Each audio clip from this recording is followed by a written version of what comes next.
los yaquis de Sonora. Y ellos tienen... Los de Carlos Castaneda. Ah, sí. Y ellos tienen una concepción acerca de cómo se crea la percepción.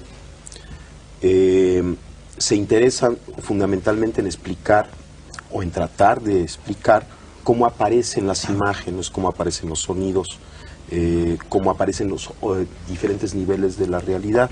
Entonces, en este sentido, la teoría sintérgica tiene relación con esta concepción chamánica, pero no surge de ella, está relacionada, porque esta teoría también es un intento teórico para tratar de explicar cómo se crea la percepción. Pero la nomenclatura que utiliza es diferente a la que utilizan los chamanes, aunque las conclusiones son muy similares. La teoría sintérgica afirma que existe una organización básica del espacio. Esta organización básica sería como una matriz, un enrejado, una celosía, cuyo estado fundamental es de total coherencia y simetría. En esto está de acuerdo también la física contemporánea. Cualquier modificación en esta matriz fundamental del espacio, un instrumento físico la detecta como una partícula elemental. Entonces el instrumento detecta que hay algo que aparece contra un fondo estable de total coherencia, y los físicos y las gentes que conocen lo que significa la medida del instrumento hablan de la aparición de una partícula elemental.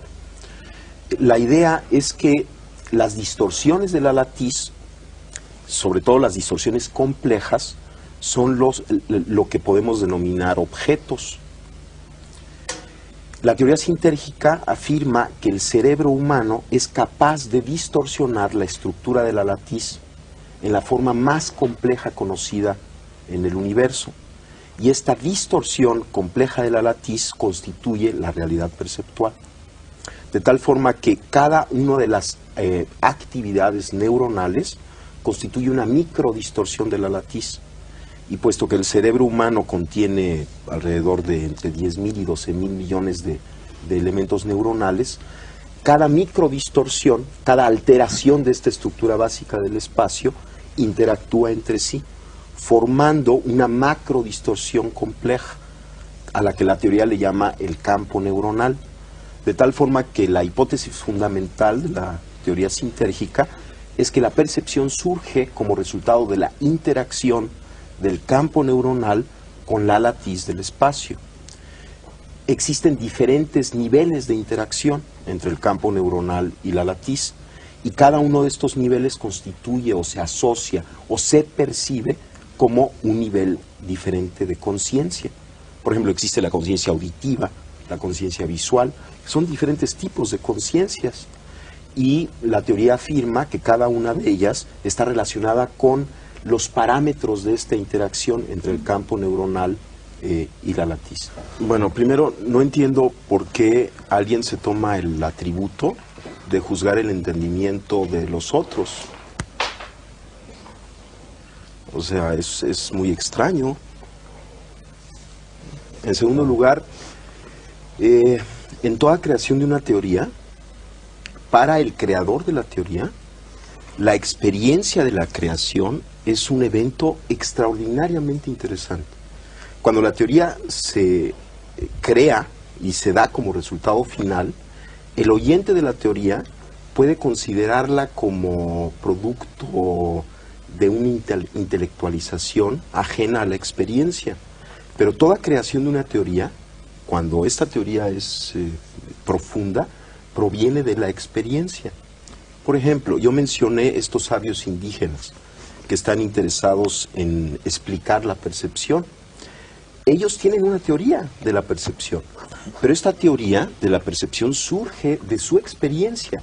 Ellos perciben el mundo en cierta forma que es distinta a la percepción que tiene otro tipo de gente por haber nacido en otra cultura, simplemente por esto. Y entonces, a partir de esta percepción, crean una concepción. Lo interesante de la concepción y de todo intento específico por tratar de entender la percepción es que de alguna manera el intento de entender la percepción nos pone en el fundamento de cualquier realidad. En nuestra época, uno de los grandes peligros y uno de los grandes dolores que estamos viviendo es la pérdida del significado y la dispersión. O sea, nos encontramos muchas veces con gentes que realmente no tienen mucha idea ni de quién son, ni tienen algo que les ayude a entenderse y a llegar a su centro, a una unificación, a sí mismos. Entonces, el intento, por ejemplo, de explicar la percepción es un intento de lograr esta unificación, porque estaremos en la base de la creación de cualquier realidad, y entendiendo cómo se crea la realidad, nos ayuda a unificarnos. Entonces, no es un intelectualismo, sobre todo en el proceso de creación, porque la teoría fina, la teoría profunda, siempre surge de la experiencia. Yo quisiera dar dos consejos, pero antes algo muy interesante. Salvador y yo fuimos testigos de un evento extraordinario.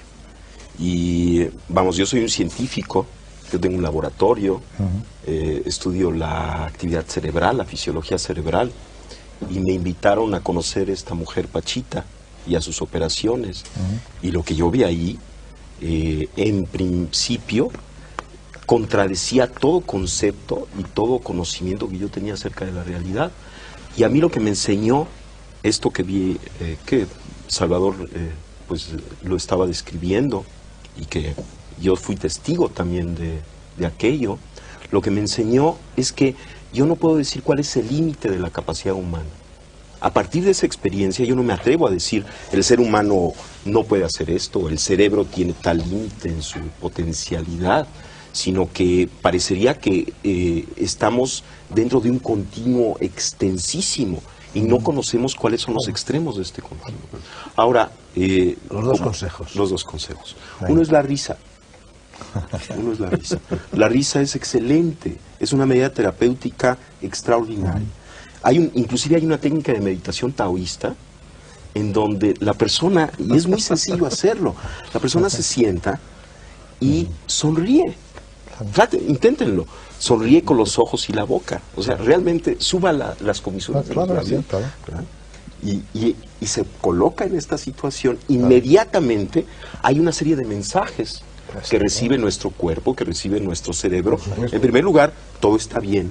Hay secreciones hormonales dadas por el cambio de fisonomía que producen un mejoramiento extraordinario de todos los sistemas fisiológicos. Ese es uno de los consejos, reírse. Mientras más nos riamos, mientras más nos demos buenas señales a nosotros mismos, vamos a estar más sanos. Y el segundo es la observación, que quizá en combinación con la risa pueda ser una medida terapéutica excelente. Somos capaces de observar inclusive aquello que pensamos que no se puede observar. Por ejemplo, en principio pensamos que no podemos observar nuestra actividad cerebral, y sin embargo hay una técnica budista, el Vipassana, que enseña a una persona que la practica a observar su propia actividad cerebral.